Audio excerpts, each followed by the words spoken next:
pessoas, alguma vez você já ficou assim numa situação em que você não tinha mais controle, que você perdeu o controle? Hoje eu quero compartilhar com vocês uma história que aconteceu comigo, fato real, verídico. Eu morava num estado que nevava muito. E a neve é linda, branquinha, fofinha. Quando cai, todo mundo fica maravilhado. E, ai, que linda a neve. Realmente, ela é linda quando ela cai. Agora, você enfrentar a neve dia a dia, ter que literalmente desenterrar o seu carro, ter que cavar a sua entrada, a sua porta, a sua escada. Olha, não é fun, não é nada legal, não é nada legal. A neve é linda, assim, para as pessoas que não precisam conviver com ela, assim. E quando a neve cai, o caminhão vai passando na pista e daí ele vai empurrando a neve pro canto da pista. Vai construindo como se fosse um muro de gelo, porque a temperatura baixa e ela vira gelo, ela vira uma pedra, fica uma muralha aquilo ali. E nesse dia eu estava voltando de um trabalho, já era de noite, já tinha anoitecido, e eu estava sem a minha aguinha do para-brisa, eu não estava conseguindo ver. Ó, perigo. Eu não estava conseguindo ver direito. Nesse caminho que eu estava fazendo, tinha uma bolona de neve que já estava endurecida, então era uma pedra quase aquilo ali. E o que aconteceu? Na velocidade que eu estava, eu não vi a pedra, eu não pude desviar. Meu carro bateu, girou e eu perdi a direção. Naquele momento, eu tava com o volante nas minhas mãos e eu fiz de tudo para segurar. O mais forte que eu pude, eu fiz, mas não foi suficiente. Então, quantas vezes na sua vida você não perde o controle das coisas? Por mais firme que você segure, por mais forte, por mais força que você aplique, não é suficiente. Você perde o controle. E Jesus, ele contou uma história que ilustra bem claramente isso, é a parábola do filho pródigo, do filho perdido. Não sei se você já ouviu, mas eu vou tentar rapidamente resumir aqui do que se trata. A história, ela se passa entre um pai e um filho que deseja ter a sua herança, ter a sua parte da herança antecipadamente, para que ele possa sair pelo mundo e curtir a vida dele. Então o pai, ele dá essa parte para esse filho, o filho vai embora e ele vai curtir a vida dele, gasta o dinheiro todo dele, até no momento que ele se vê numa situação de cuidar de porcos, desejando comer o que os porcos estão comendo, tamanha fome que ele estava sentindo.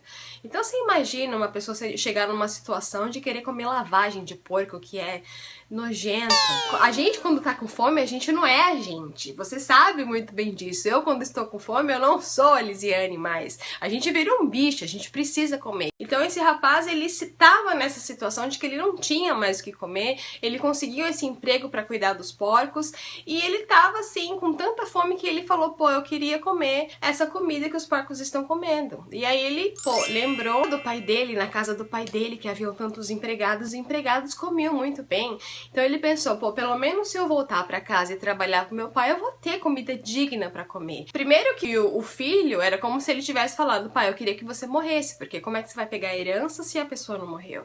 Então primeiro ele desejou que o pai dele morresse. E naquela época, naquele contexto, os filhos que faziam isso, era como se eles virassem as costas para a família, para a comunidade, e eles não eram aceitos mais de volta.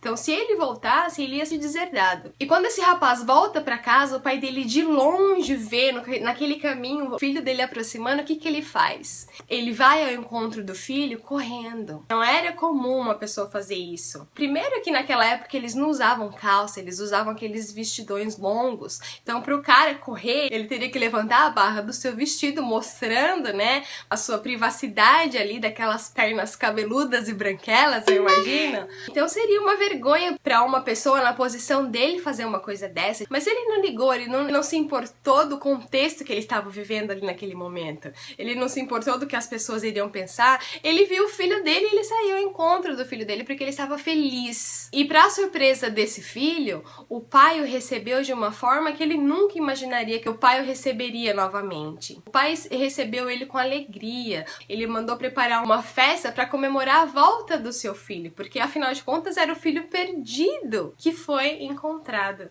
Só que esse filho, ele chegou numa situação de falta de controle, ele perdeu o controle da vida dele, ele não tinha mais a posição que ele conseguiu através daquela herança, ele se viu ali com com a cara diante dos porcos, desejando a comida dos porcos. Então, como a história desse filho, como a minha história em que eu perco o controle daquele carro, em que eu me vi numa situação de que não adiantava eu fazer nada mais. Eu tinha perdido o controle da situação. Então, muitas vezes nós passamos por isso, não nesse mesmo contexto, mas nas nossas lutas diárias. Todos nós temos problemas e muitas vezes a gente perde o controle. Eu sou uma pessoa que eu gosto de ter o controle das coisas, eu gosto de que tudo esteja certinho, eu gosto de estar tudo no lugarzinho, sabe? Eu gosto de organizar por cores, por tamanhos, eu gosto de colocar a louça naquele lugar, mas tem que estar viradinho, milimetricamente separado um do outro. Até quando eu tive a minha primeira filha.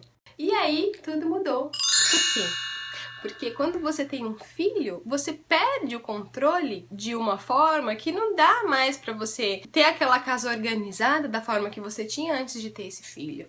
Então eu tive que aprender a lidar com isso, a olhar para aquela coisa que me fazia mal, era como se fosse um toque, né? Eu olhava aquilo fora do lugar e eu começava a passar mal até. Então, se você não tomar cuidado, vira um toque mesmo. E eu tive que aprender a dar prioridade ao que realmente precisava ser priorizado, o que realmente importava, que era eu estar com a minha filha, que era eu estar cuidando dela, que era eu estar fazendo aquilo que realmente deveria ser feito e não me preocupar de ter o controle de todas as coisas que aconteciam. Então, quando isso acontecer com você, quando você perdeu o controle das coisas, eu quero te dizer que existia um pai assim como a história do filho pródigo, um pai que se alegra ao ver o filho, que se alegra ao ver o filho perdido voltar para casa, aquele pai que quer o melhor para o seu filho. Qual pai não quer o melhor para o seu filho, não é verdade? O qual vai correr para você, vai correr de alegria quando ele te vê. Um pai que você pode sempre voltar a ele, que você pode depositar todas as suas preocupações,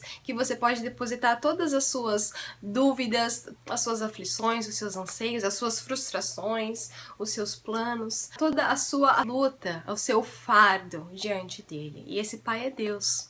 Então esse pai, além de tudo isso, ele quer tornar a vida de seus filhos mais leve. Os seus problemas sim vão continuar existindo, mas se alguém estiver do seu lado para ajudar a carregar o peso junto com você, esse peso vai ficar mais leve. E é isso que ele quer. Ele quer tornar o seu fardo leve.